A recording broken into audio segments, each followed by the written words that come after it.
چین کے وزیر خارجہ وانگ جی نے ریاض میں سعودی ولی عہد محمد بن سلمان سے ملاقات کی، جس میں دو طرفہ تعلقات کے فروغ اور علاقائی و عالمی صورتحال پر تبادلہ خیال کیا گیا۔ اس کے علاوہ چینی اور سعودی وزرائے خارجہ کے درمیان ملاقات میں سفارتی تعلقات مضبوط بنانے اور خصوصی پاسپورٹ ہولڈرز کے لیے ویزا استثناء کے معاہدے پر دستخط بھی کیے گئے۔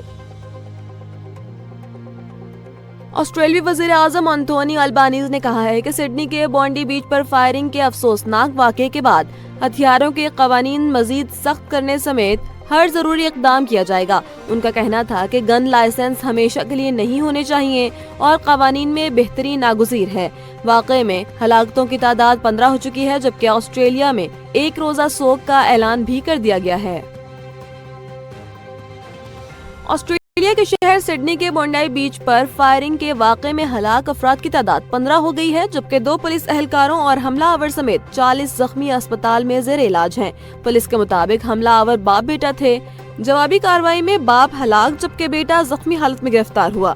واقعے کی عالمی سطح پر مذمت کی گئی ہے۔ آسٹریلیا میں ایک روزہ سوگ کا اعلان بھی کیا گیا ہے، جبکہ حملہ آور کو دبوچ کر مزید جانی نقصان روکنے والے مسلمان شہری احمد کو بہادری پر سراہا جا رہا ہے۔ مسلم لیگ نون خیبر پختونخوا کے صدر انجینئر امیر مقام نے وزیر اعلیٰ سہیل آفریدی پر تنقید کرتے ہوئے کہا کہ وہ صوبے کے اسپتالوں اور صحت کے سنگین بحران پر بات کرنے سے گریز کر رہے ہیں۔ امیر مقام کا کہنا تھا کہ زیرو کرپشن کے دعووں کے باوجود BRT، صحت کارڈ، بلین ٹری اور گندم جیسے بڑے اسکینڈل سامنے آ چکے ہیں، جبکہ وزیر اعلیٰ کی تقاریر زمینی حقائق کے برعکس ہیں۔ نادرا نے فیملی ٹری کو مزید محفوظ بنانے کے لیے اہم فیصلہ کرتے ہوئے 3 سے 10 سال کے بچوں کے بے فارم پر تصویر لازمی قرار دے دی ہے۔ نادرا کے مطابق 10 سے 18 سال کے بچوں کے فنگر پرنٹس بھی لیے جائیں گے، جبکہ 3 سال تک کے بچوں کے لیے تصویر کی شرط لاگو نہیں ہوگی۔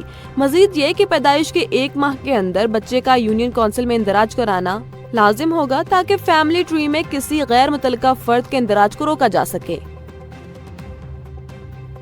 پنجاب میں شدید دھند کے باعث متعدد موٹر وے سیکشنز اور قومی شاہراہیں بند کر دی گئی ہیں۔ موٹر وے پولیس کے مطابق M2، M3، M4، M5 اور M11 کے مختلف حصے بند ہیں۔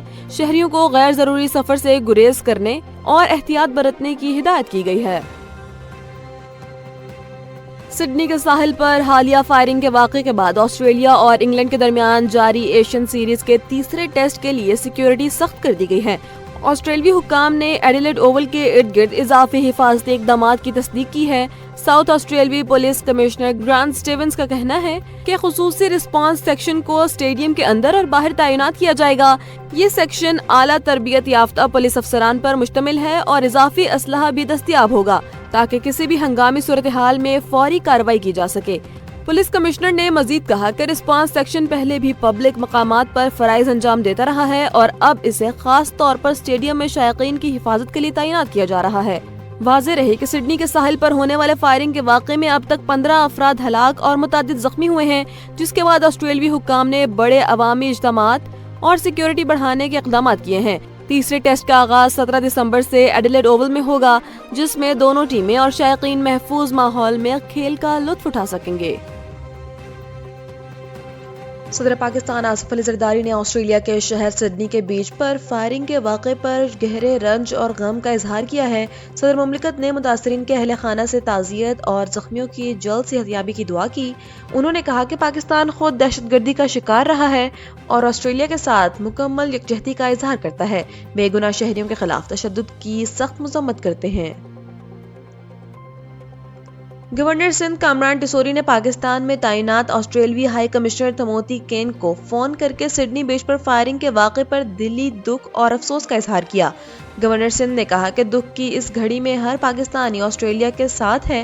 آسٹریلوی ہائی کمشنر نے واقعے کو آسٹریلیا کے لیے سیاہ دن قرار دیتے ہوئے کہا کہ لوگوں کی جانیں بچانے والا مسلم شہری آسٹریلیا کا ہیرو ہے اور تعزیت پر گورنر سندھ کا شکریہ ادا کیا۔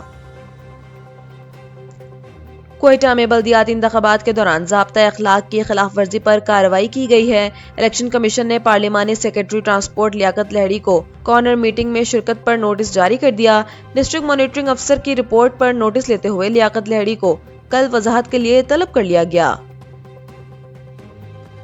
فرانس کے صدر ایمانوئل میکرون نے سڈنی کے بونڈائی بیچ پر فائرنگ کے واقعے پر افسوس کا اظہار کرتے ہوئے مذمت کی ہے۔ میکرون نے کہا کہ نفرت اور انتہا کے خلاف عالمی برادری کو مشترکہ کوششیں کرنا ہوگی۔ واقعے کے بعد فرانس میں سیکیورٹی ہائی الرٹ کر دی گئی ہے اور پیرس سمیت بڑے شہروں میں حساس مقامات پر اضافی پولیس نفری تعینات کر دی گئی ہے۔